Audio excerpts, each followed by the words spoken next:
Hey everyone, it's SavaniSis here, and today I want to talk about not letting your outside world determine how you feel inside. Stay tuned.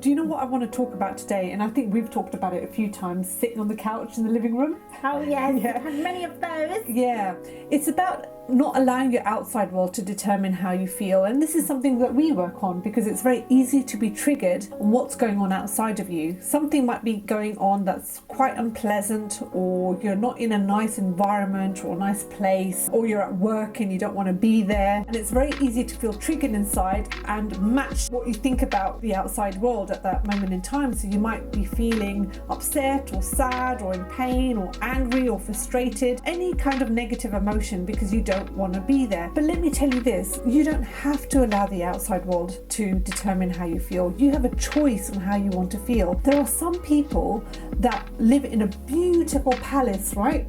With loads of money, and they can have any opulence, and they can have anything they want, right? Money is not an object for them. But they are feeling so unhappy inside, some of them even suicidal. It's such a bad feeling that they're feeling. There are some people, right? Yes. Who are living in a mud hut. Okay, so we went to India in a village. Indian kids in the slums. Yes, some of it we're talking about. You look at some Indian kids in the slums in India, right? And they're happy, they're smiling, they're laughing, they're innocent, they're laughing. And some of these people aren't even getting much food. They're getting just enough food to get by, right? Just enough, like little food, but enough that they can survive the day and they'll be fine.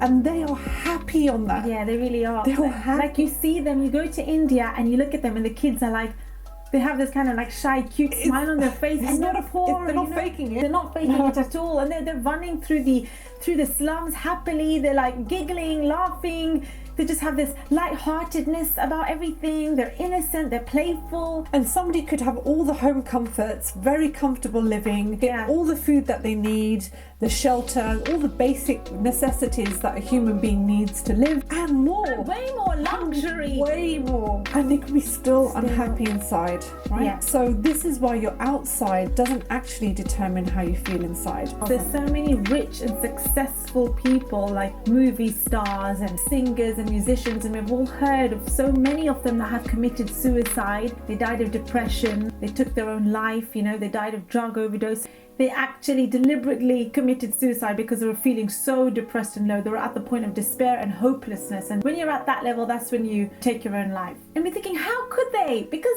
they've got everything they want, right? No. Also, the other thing also happens that sometimes you could be in a place that you really don't want to be, like I mentioned earlier, and you're allowing that outside to dictate how you feel inside. So if you don't want to be there, it's evoking negative feelings within you. This is one thing that you can do. If you can accept what is outside of you and not resist it, you can feel liberated inside. Blissful. Yes, because then you can choose, I'm not going to let this outside world control me on how I feel.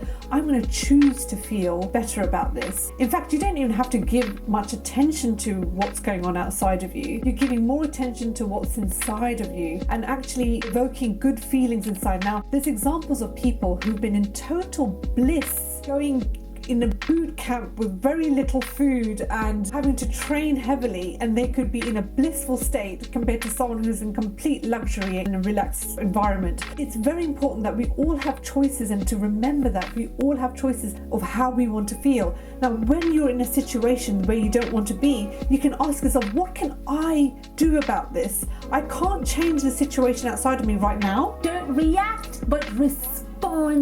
Or ask yourself, can I come to a place of acceptance of this is what it is right now? And then you can even say things could be worse. I could be somewhere worse than this. Turn it to appreciation. All the things that you can appreciate right now in this moment, even if you're in a place you don't want to be. The fact that you're breathing, the fact that your senses work, the fact that you have your health, or the fact that you have people or family or friends around you that care for you. Yes, and all the beautiful things in your life. Just making sure that you're turning yourself inwards and actually seeing what you have got that you can be grateful for. That will help you to come to a place of acceptance. You won't no longer be resisting what's outside of you. It's the resistance of what's outside of you that causes all the pain and suffering inside. It is what it is. You have the choice on how you want to feel. So next time you're in an environment that you don't want to be, ask yourself, can I choose how I want to feel about this? First, be aware that you are feeling these negative emotions and you're reacting to what's outside of you, and then say, what can I do to bring myself up a little bit so that I'm not reactive to what's going on outside of me? The easiest thing is, what can I look for to appreciate? Can I look with my five senses, or is it something more internal that I have to think about? You know, okay, I've got food on my plate, I can breathe, I can walk, I can talk, I am independent. You know, the list will go on and on if you really think about it. And then as you keep the momentum going of appreciation, you find that you're no longer reacting to what's outside of you. You start to feel better inside. You're responding and you're raising your vibration. If you continue to practice this, every time things come up that makes you react, you become aware of it, and then you look for better feeling thoughts, or thoughts of appreciation, or thoughts of where this could be much worse, or thoughts of, okay, I'm going to move along the lines of acceptance and accepting what's outside of you, because you know what, it's not that bad. You know, because what happens is sometimes we're always looking for the bad stuff that's happening, but when you actually step back a little bit and say, okay, I'm in a place where I don't want to be, but you know what, it's not that bad. I tell you what's good about this situation. So you can even do that as well. And all these little things will help you to feel better inside, no matter what's outside of you. When you don't let the outside world affect how you feel inside, and it's something that you can work with every single day, and it gets better and it gets easier, and you can live a more joyful life. That's everything to do with responding and not reacting. This is how you're at cause over your reality, not at effect, not feel like a victim, not feel disempowered. So I hope that was a cute little inspiration for you. Hit the subscribe button, hit the like button so you can stay tuned for more videos, and we shall see you on the next one. Bye for now.